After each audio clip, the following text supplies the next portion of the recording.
So I'm shooting video after video, so because I don't often have time to make videos. So if you see the same sweater and the same glasses, it's because I just shot like 2 videos. Hi individuals. I just recorded something that was extraordinarily heavy to talk about. I talked about my suicide attempt. And now I'm going to be talking about something else super heavy. It's something that I don't often tell people, and it's one of my biggest shameful secrets. But it's also one of the things that drive me. So, this is so weird to talk about, I don't even know how to start. I'm an alcoholic, and I feel really weird saying that. And I'm currently in recovery, which means that it doesn't mean that I'm sober. It doesn't mean that I took this, that I'm in AA. It means that I'm working on myself, and I still drink, but only under supervision and only if I'm happy, and only in times that I'm like happy and not like I'm sad, so I'm gonna drink, which I did for a long time. And it all really started the first time that I ever got tipsy, and that story that I shared. I was like so stressed out that day that the alcohol, it just like made me feel so much better. And once I like sobered up, I was so unhappy. I was like, what the fuck am I supposed to do now? And I mean, I have like little moments, but my camera is like dying, so this is not gonna be a long video. I guess I could talk about, individually make like videos of like my moments that I've had in my life where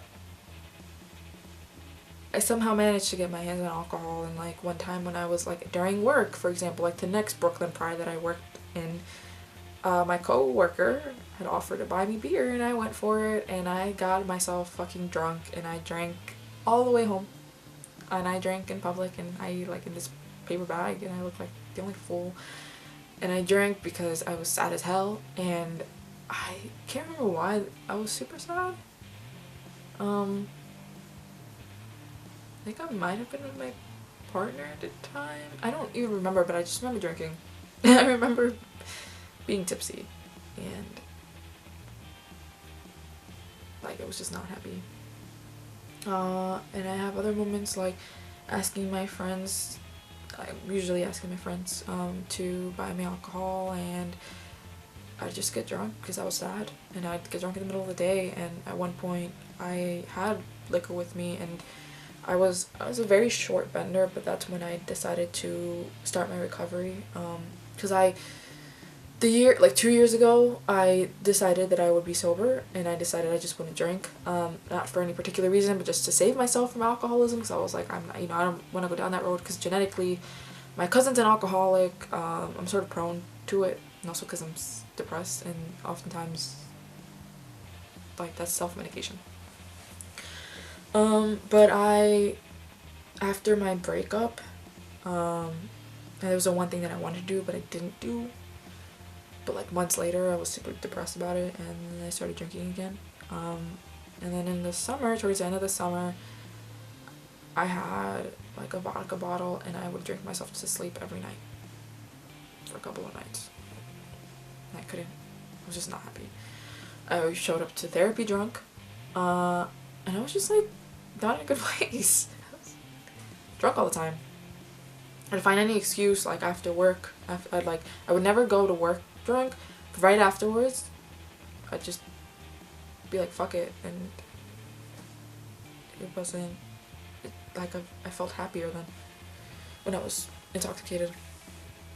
And then at some point I mostly said I was gonna go to AA for other people, because my sister found out that I was drinking, and I told her that I had issues with it, because I had a really major nervous breakdown.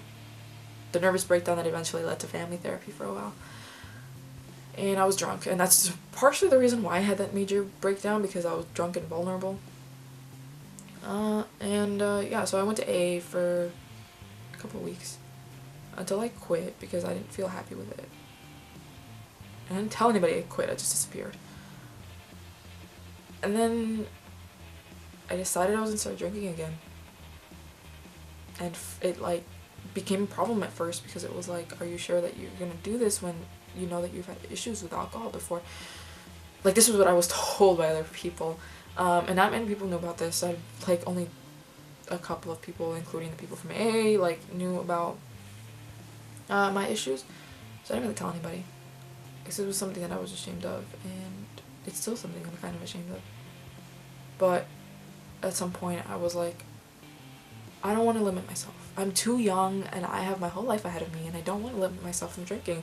It's something that I feel like should be okay for me to do, and I don't want to limit myself. So I decided to open myself up to that possibility again. I don't even remember the last time I drank. I've been clean for a while now. But if I ever do drink, I'm with other people. I'm never by myself. I'm never like drinking myself to sleep. This is a process. You know, recovery is a process, and recovery looks different for other people. And for so long I thought that I was fucking up and that I'm not doing this right. Until I went to this training, because like I have an internship that basically at the center that creates safe spaces for youth to have healthier relationships with alcohol and other substances. And for me to take that position meant a lot, because I wanted to use my experience to help other people. But before we started, we went to this training, and it had to do with like recovery and all that. And my friend actually had asked if recovery could mean that you still drank sparingly, and you know, the answer was that recovery looks different for different people. And it felt so nice knowing that like I was in a good place, but I didn't have to limit myself, and I could trust myself. And that's the thing, is that I could trust myself now, which is great. I'm in a good place. Yeah, short video, I think. If you watched up to here, thank you so much. Subscribe, like, or comment. You can give an individual their wings, and if you subscribe, you can join my family. And until next video.